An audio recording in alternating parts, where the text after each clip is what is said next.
terutama yang paling sentral itu adalah guru dan tentu kurikulum dan sebagainya. Tetapi ada juga non guru, yaitu tenaga kependidikan.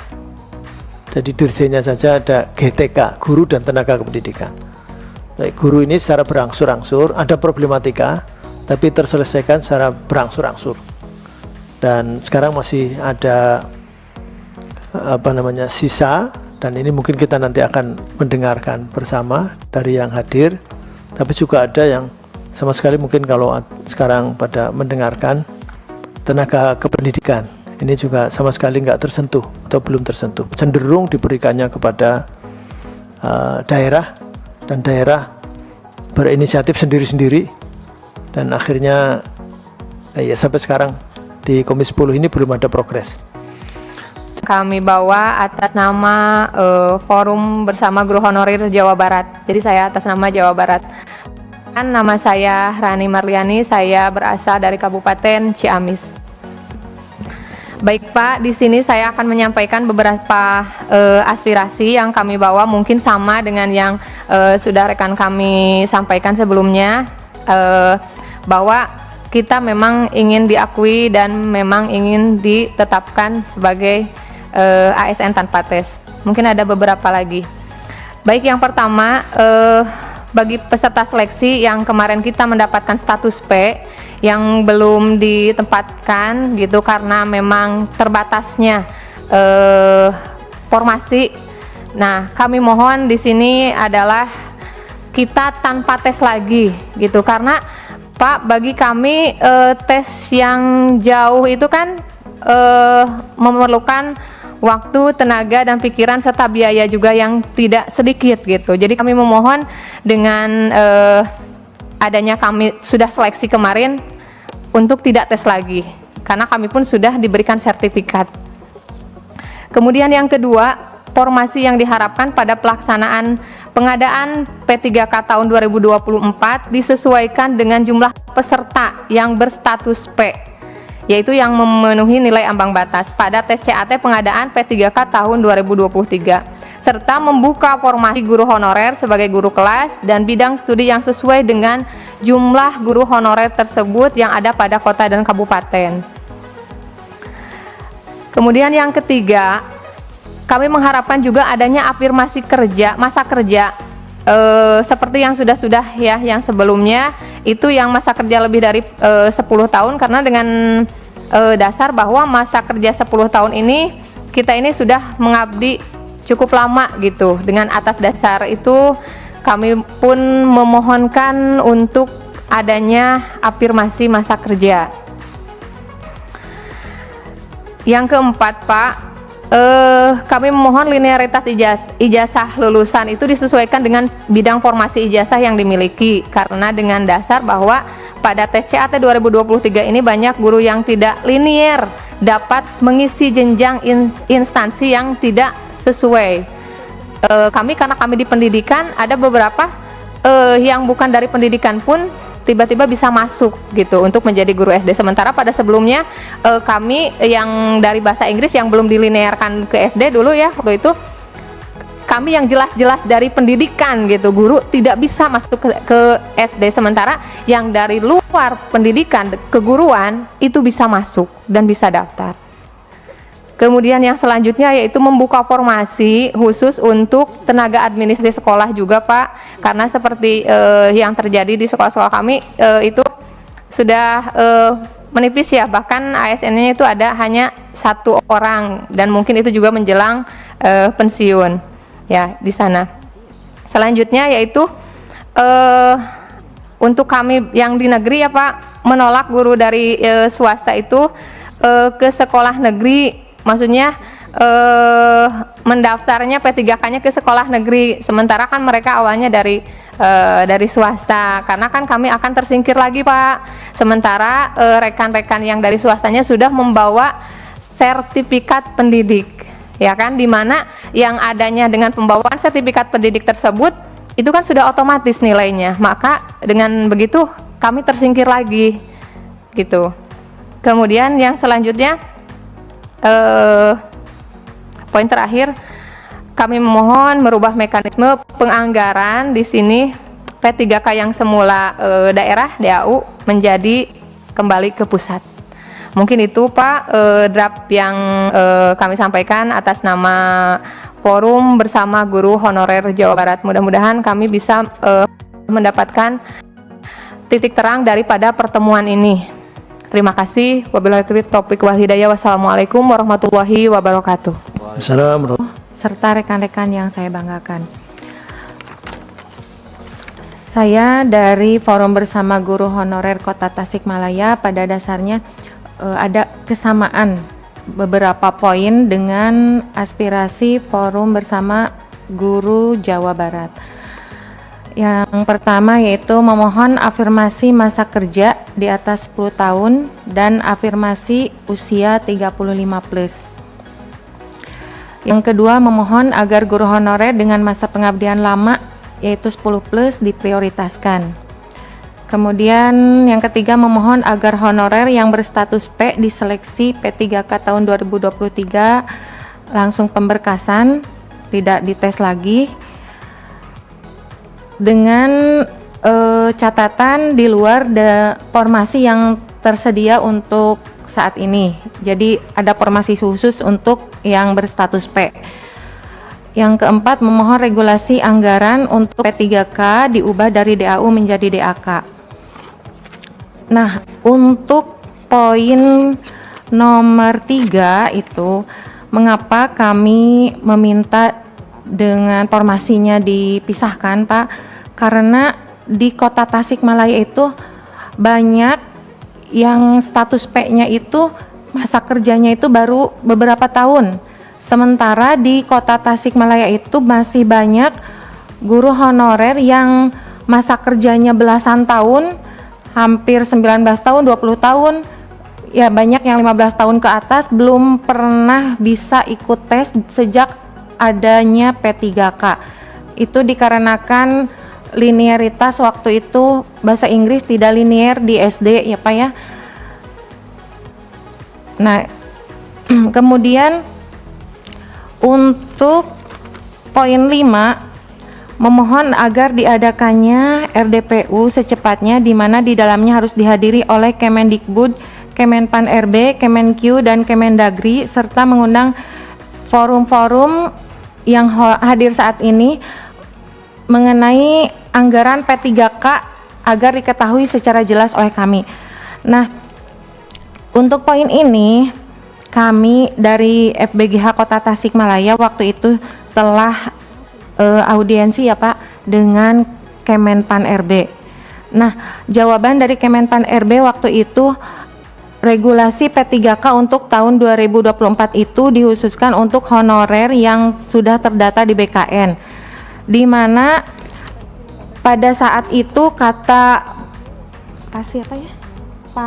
Pak Samsul Rizal mengatakan bahwa honorer itu akan terbagi dua, yaitu P3K paruh waktu dan penuh waktu. Yang paruh waktu itu katanya gajinya nanti belum mencapai 100%. Nah, begitu ada yang pensiun, jadi yang di ranking, jadi yang atas itu nanti ketika ada yang pensiun diangkat.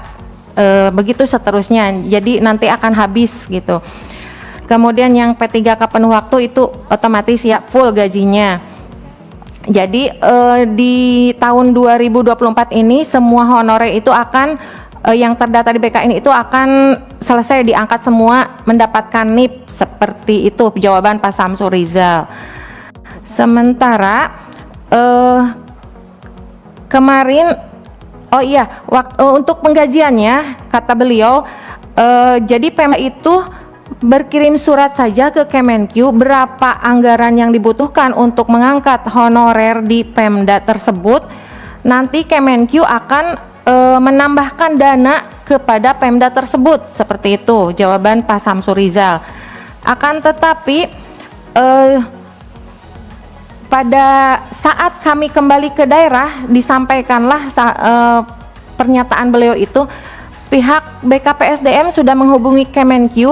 Jawaban Kemenq itu katanya untuk anggaran tiap daerah itu sudah dipatok seperti itu. Misalnya 1 juta, ya udah 1 juta, tidak ada penambahan anggaran untuk P3K.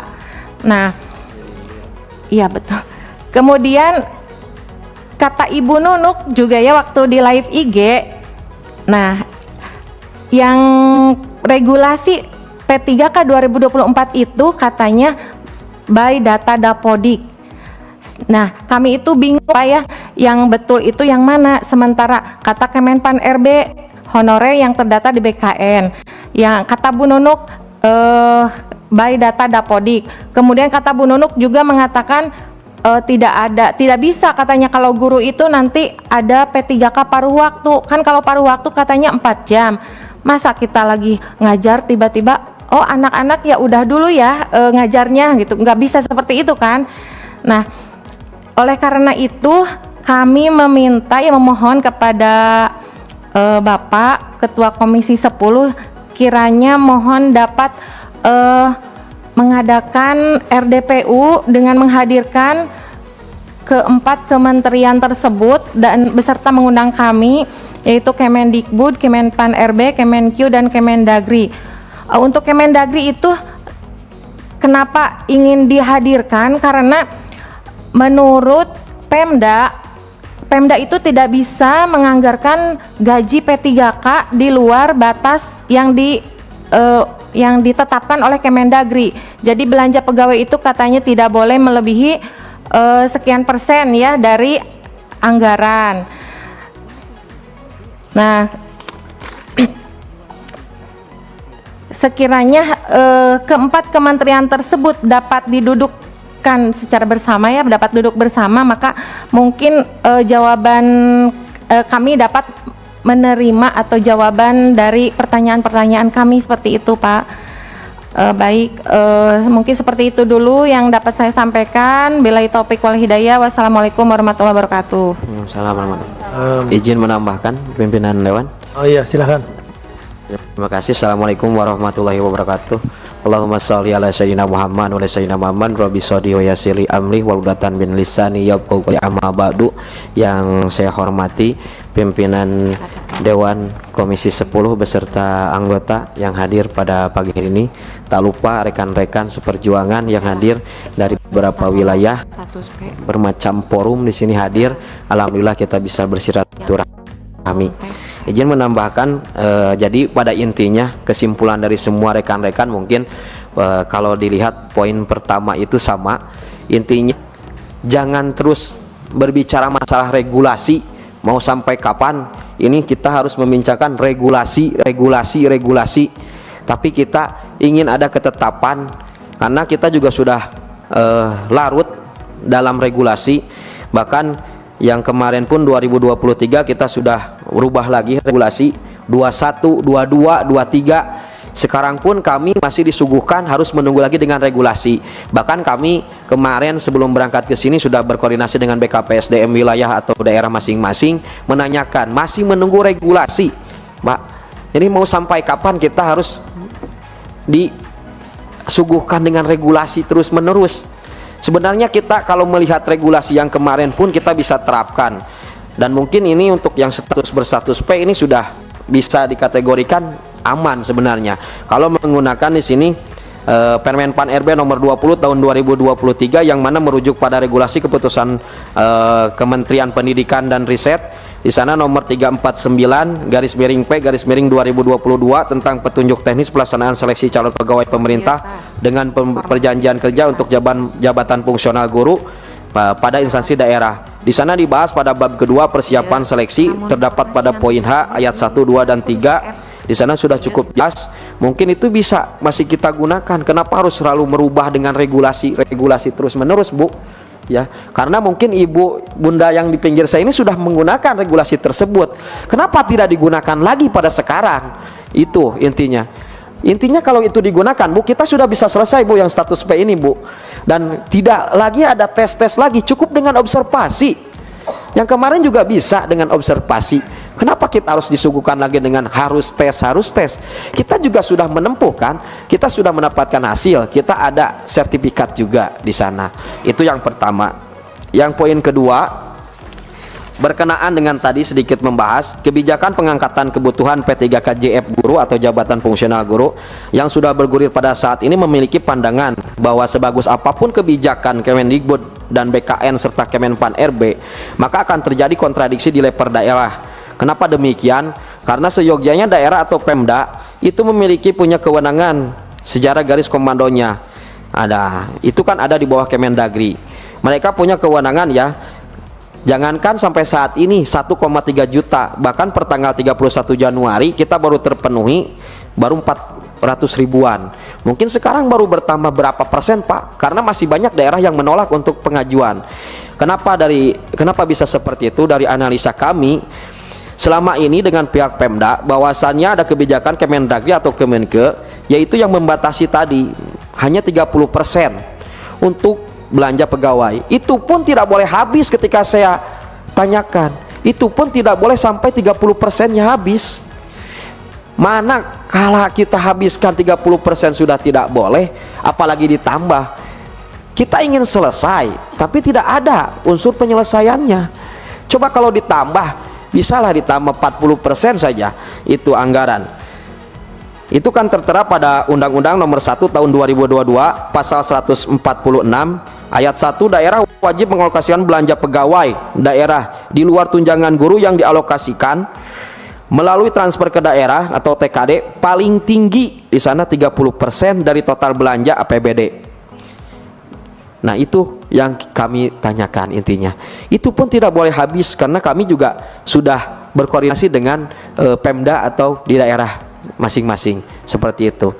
Yang terakhir, poin terakhir dari saya meminta ada keterbukaan dari BKN untuk data non ASN by name by address, terkhusus untuk jabatan P3K jabatan fungsional guru yang sudah terinput hingga tahun 2022 ketika data tersebut di cut off pada tanggal 31 Oktober 2022, yang mana data tersebut telah dilakukan uji publik setelah tahapan prafinalisasi di setiap daerah atau pemerintah oleh BKD ataupun BKPSDM. Akan tetapi pada kenyataan tidak setiap daerah itu melakukan uji publik.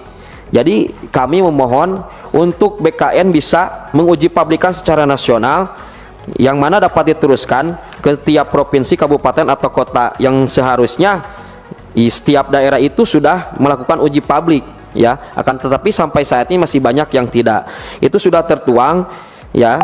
Pemda itu sebenarnya harus menindaklanjuti surat Menpan RB nomor B-17/M.SM.01.00/2022 pertanggal 30 September 2022 mengenai hal tindak lanjut pendataan non ASN di lingkungan instansi pemerintah, yang mana keterbukaan informasi itu sudah dilindungi oleh Undang-Undang Nomor 14 Tahun 2028. Jadi kami meminta untuk mendorong dari Komisi 10 DPR agar yang dibahas tadi itu ketika Kemenpan berbicara masalah data yang akan diambil data non ASN yang sudah terinput dari 2022 itu terbuka, jangan ada tertutup seperti ini gitu, karena setiap daerah tidak semua juga menyampaikan by name by address-nya gitu. Itu saja mungkin dari saya tambahannya. Cukup sekian, mohon maaf. Saya tutup atau akhiri dengan wabillahi taufiq wal hidayah. Wassalamualaikum warahmatullahi wabarakatuh.